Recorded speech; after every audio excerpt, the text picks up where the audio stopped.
Hello, and welcome back to Japan Memo, the IISS Japan Tour Program podcast where we are joined by experts, strategists, and practitioners to unpack why Japan matters in today's regional and global geopolitical landscape.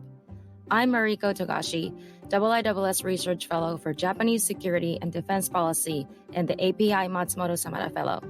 And I'm Robert Ward, the IISS Japan Chair and Director of Geoeconomics and Strategy. Before we start, I'd just like to inform our listeners that this month's episode is a very special episode. It marks the first year, our first birthday of the Japan Memo podcast. So on behalf of the IISS Japan Chair Programme and all the team, I'd like to thank everyone for listening over the past 12 months. It's been a pleasure making this podcast, and we really look forward to providing you with more content and analysis on all things Japanese strategy in coming months and years. So thank you all. Right now, back to the matter at hand.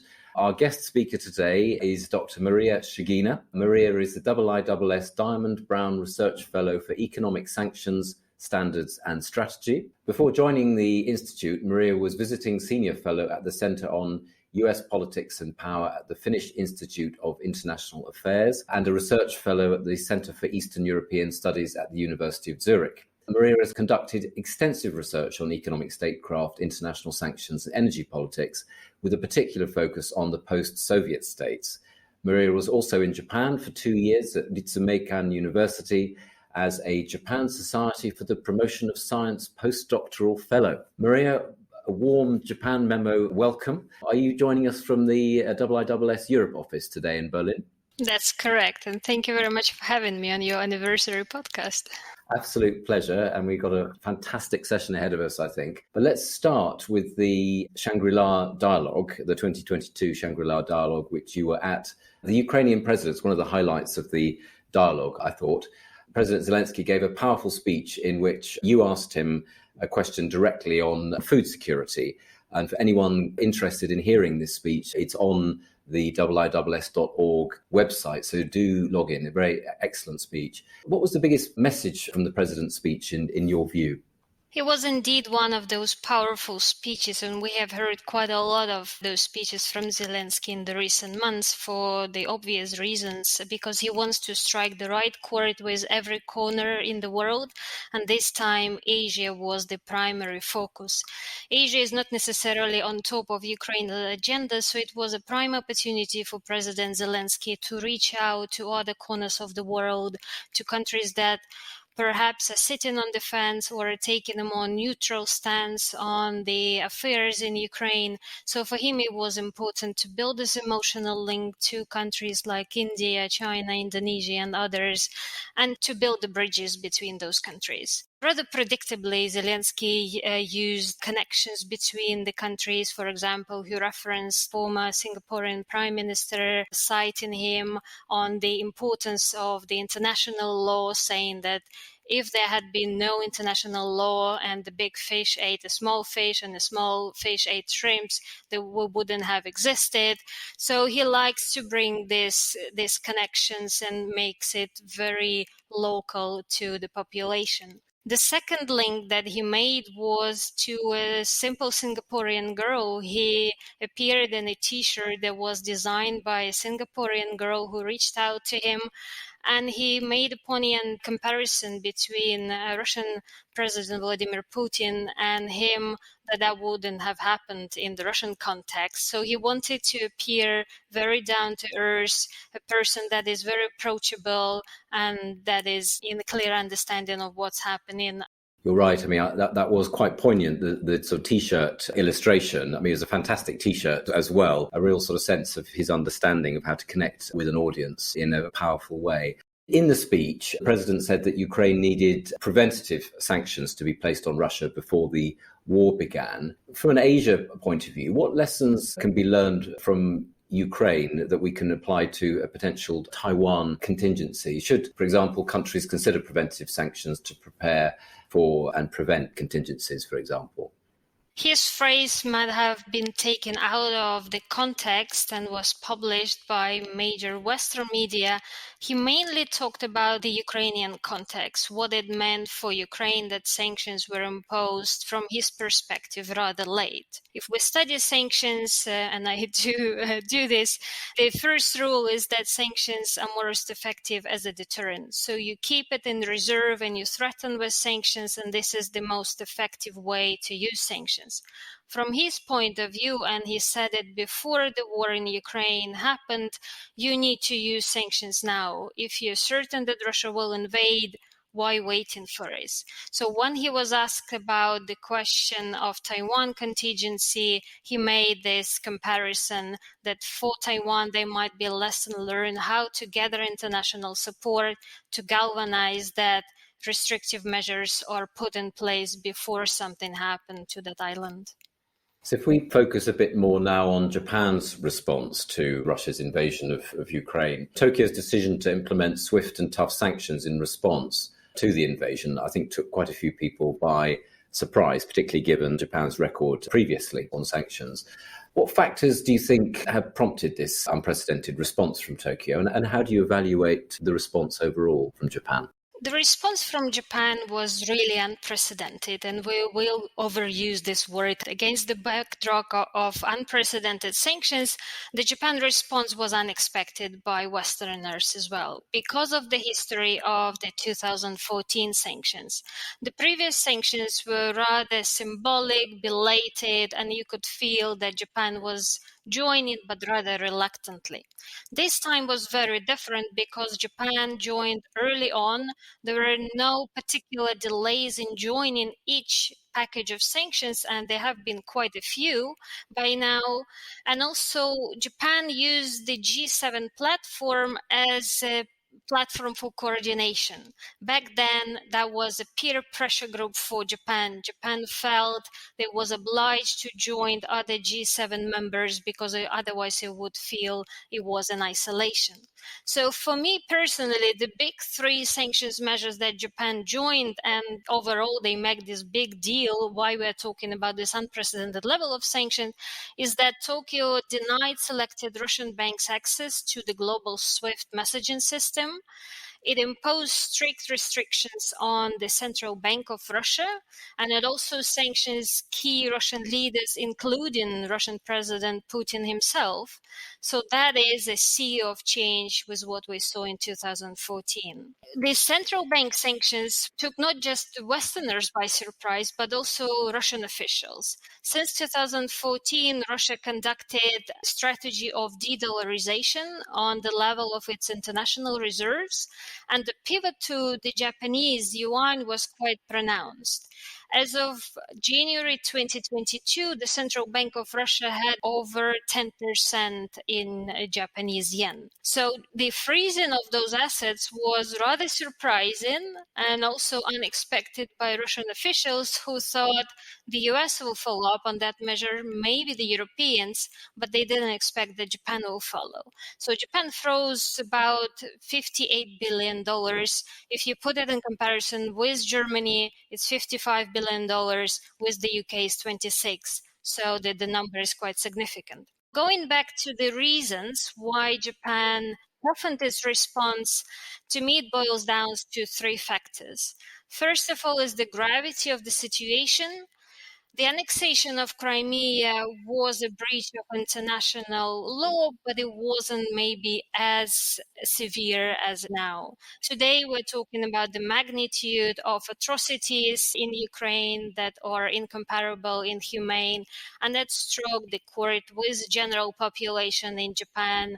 73% of Japanese are in favor of sanctions, even if it means higher costs for Japanese citizens themselves. There was a strong public support in general. Japanese public donated over $17 million for relief fund for Ukraine. There has been also daily coverage of situation.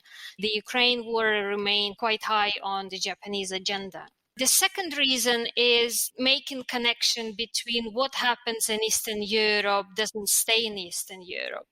The same reference was said by the previous Prime Minister Shinzo Abe, But the current Prime Minister, Fumio Kishida, really followed up on this statement that arc of stability does make a difference for East Asia, where the security architecture is particularly fragile.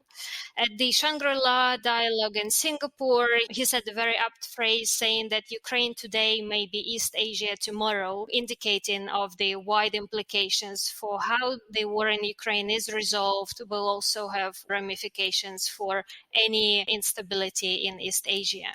He also said that no country or region in the world should shrug off this war as someone else's problem, again pointing a finger at China, India, who potentially will be sitting on the fence on this problem. For the current Prime Minister, restoring confidence in the rule-based international order is the key challenge for his term, and this is what he emphasized in his speech in the Shangri-La dialogue in Singapore. Last but not least is the change in perception of Russia. That is also a very stark contrast with the previous administration. This is, I think, also why we've seen this unprecedented level of sanctions from Japan. Originally, Kishida-san followed on Abe's youth. The idea was to keep this link between economic cooperation and the potential to solve the territorial dispute, the Northern Territories as they're called in Japanese, or the Kuril Islands in Russia. This is a long-standing dispute between Russia and Japan since 1945. But the war in Ukraine has disrupted this logic of how to deal with Russia. It was a similar blow to the Abe's Russia strategy, Russia policy in 2014, and that had turned the Russia policy upside down. Kishida-san announced that there will be no intention of continuing peace treaty negotiations in the current circumstances. The government also brought back the language. Japan started referring to islands as inherent territories of Japan that have been under illegal occupation by Russia, something that Abe-san avoided saying it outright. And there have been also calls to scrap a cabinet position that was established in 2016 to oversee economic cooperation with Russia. So the name Russia was included in the ministerial title, which was aimed to sweeten any economic deals that would come up with Russia. While Russian coal and oil imports will be phased out by Japan, Prime Minister Kishida has said that Japan won't abandon its stake in the Sakhalin-2 LNG project due to its critical necessity for Japan's short and medium-term energy security. Tokyo's recent power supply warnings obviously highlight the fragility of Japan's power supply situation. Currently, Russia's about 4% of Japan's crude oil imports and 9% of its LNG imports. Do you think that Japan's sanctions can be effective while it continues to depend on Russia for its energy? That is indeed one point where Japan delayed its decision on joining European and Western countries in phasing out Russian fossil fuels.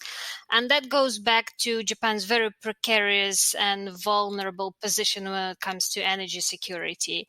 It's energy hungry but resource poor island that is highly dependent on Middle East energy. So Russia has traditionally, or for the past few years at least, have been this diversifier to reduce this dependency on the Middle East. Japan joined the coal and oil in principle, and this is how it was phrased by Prime Minister Kishida, saying that they will define their own timeline under the right conditions when the Russian fossil fuel will be phased out.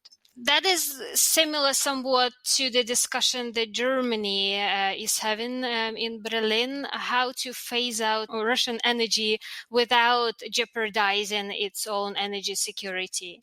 Because domestically it would mean high electricity prices, inflation, and that might be harder to sell domestically.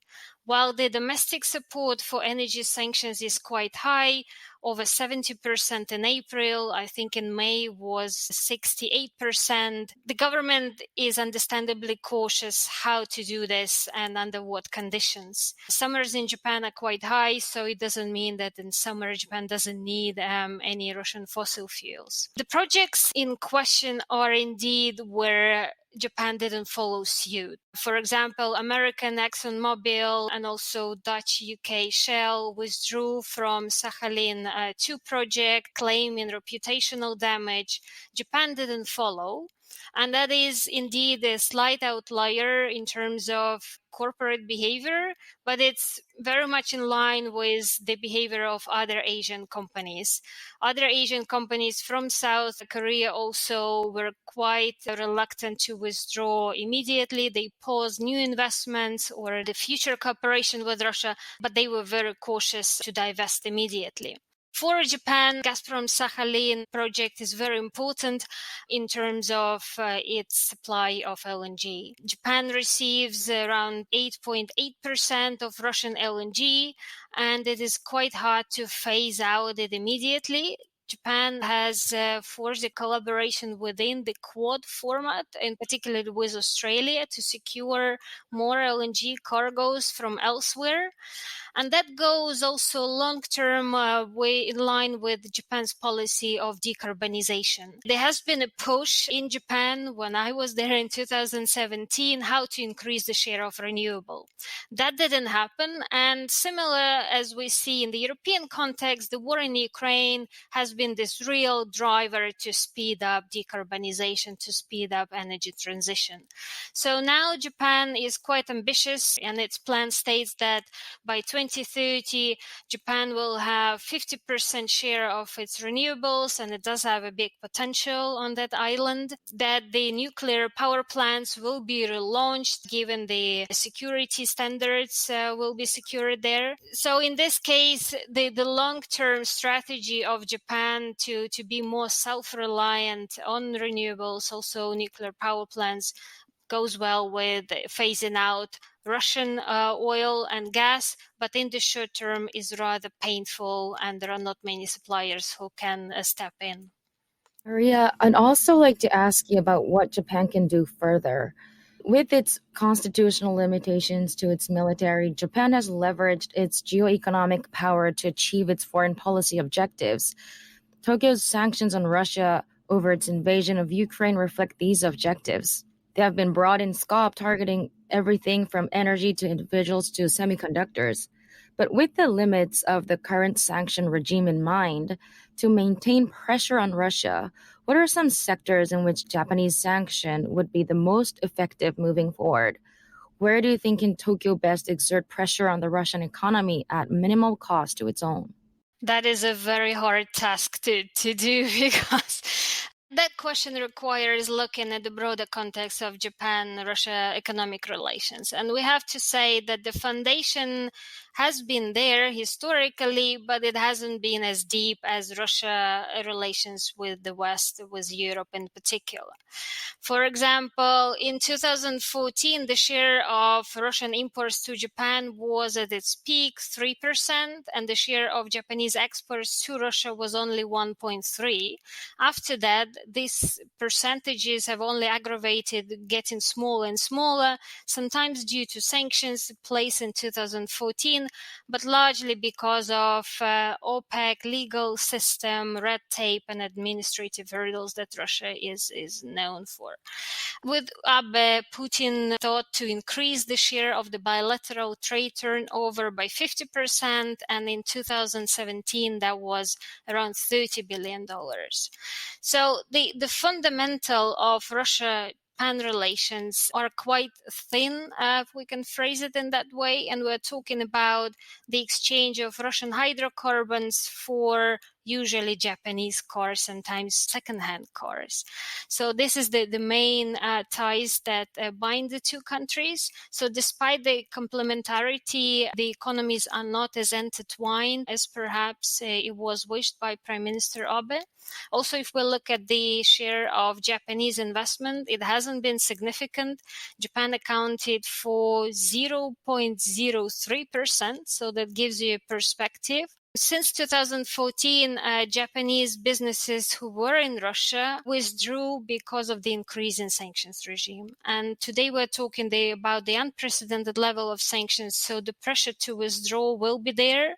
So to find those points of leverage, it requires this interconnectedness between the economies. So one asymmetrical weapon that Japan did have, as I mentioned, is freezing Russia's central bank assets, where Japan did have power to do so without the necessity of hurting itself. In the future, it will be important that Japan joins Western sanctions, because if it doesn't do so, there could be a potential room for circumvention. So for me, this is the main area where Japan adds the value to the sanctions regime. Shifting our conversation to the economic implications of the sanctions more broadly, the West has put on so-called full-on sanctions for a few months against Russia. It is never easy to measure the effectiveness of sanctions, but how effective do you think is the current sanctions on Russia overall? Are we close or far from achieving our goals? We need to maybe go back one step and talk about the economic impact of sanctions, because effectiveness is something else. Effectiveness should be measured vis-a-vis the objective of sanctions. We're seeing the unfolding economic impact on the Russian economy, and we can discuss it in a few seconds. But to link it to political effectiveness requires time and also effort from everyone who is imposing those sanctions. So in the short term, the Russian economy has been hit by these unprecedented sanctions. Russia's GDP is forecast to contract by 10-15%. In the long-term perspective, we're talking about the multi-layered decoupling between the Russian economy and the Western economies. And the foundation for that was energy exports in exchange for Western capital and technology. With all sorts of sanctions that are being in place there on energy, also export controls on any advanced technology, there will be a technological decoupling, financial and economic one. The Russian economy will have to search for new partners, and there are early signs that Moscow is reaching out to other sanctions countries like Iran, Venezuela, in trying to collaborate where it's possible, but also to non-aligned countries like China and India, who will play a major role and will define the impact of sanctions and also the effectiveness of sanctions. Going back to the effectiveness of sanctions, that is defined by its objective. And the objective today is slightly modest today. It's to erode Russia's ability to fund this war. Hence, the energy sanctions are very important, and it's important they were agreed. The oil embargo was agreed by European leaders. Going forward, it's important also to factor in any restrictions on gas. Similar, Europeans are very vulnerable to cut off any supplies of Russian gas. The same implications for Japan. But this is the way to tighten the sanctions in the future to deliver on the objective, which is to erode Russia's ability to fund the war. In Asia more broadly, countries have appeared to be rather ambivalent vis-a-vis sanctions. China has taken this a step further and committed to easing the strain on Russia's economy by, for example, greatly increasing its purchases of Russian crude. In fact, Russia has now displaced Saudi Arabia to become China's largest crude oil supplier. How do you see Sino-Russian relations evolving politically, military, but especially economically in light of Russia's invasion of Ukraine? Do you think Moscow's relationship with Beijing fix or ease its economic concerns? All eyes are indeed on China, how much they can alleviate the impact of sanctions, how much they can step in and save its partner in need. And at the moment, we don't see any systemic support from Beijing. And that is similar to Chinese behavior in 2014. When analyzed Chinese support back then, it was clear public-private divide. The Chinese private sector always over-complied with sanctions, sometimes due to the risk of secondary sanctions, sometimes due to lack of the regional expertise about Russia. But the idea was, because the Chinese private sector is so dependent on the US dollar currency, it wasn't really an appetite to violate Western sanctions, in particular from the US. But there have been instances where state-backed institutions from China stepped in and helped sanctions hit Novatek, Russian LNG provider in the Arctic, to fund its ambitious projects. So with the level of unprecedented sanctions, we can expect that Chinese state institutions as Export-Import Bank of China, also China Development Bank, can play a significant role in providing funding, but also in providing energy equipment that is currently under sanction. Chinese position has been quite ambivalent. It adopted wait-and-see approach, and it was even visible in linguistic equilibristic that the Chinese government adopted. It avoided saying that there is a war in Ukraine. At the same time, it emphasized peace negotiations that have to be held between Ukraine and Russia. It even campaigned to be this negotiator between Russia and Ukraine. So China is under increasing pressure how to toe this very delicate line between violating Western sanctions and also supporting its partner. Looking forward, Russia is limited in terms of partners. It has now China, potentially India, that it can pivot to. So the hedging opportunities for Moscow are quite constrained. Prior to the war in Ukraine, Russia knew that it was becoming increasingly dependent on China, so its strategy was to diversify its pivot to Asia, to indeed other Asian countries like Japan and South Korea. Now that Tokyo and Seoul joined this broad sanctioning coalition, the limit for maneuver is not there. So in the long term, Russia will be even more dependent on China. So these asymmetrical relations will be even more symmetric. So the bottom line here, Russia will need China more than vice versa, and China will exploit this isolated position of Moscow. This brings us to our 2 Japan Memo questions, which we ask our guests every month. The first question is, do you have any book recommendation for listeners who wish to understand Japan, Maria?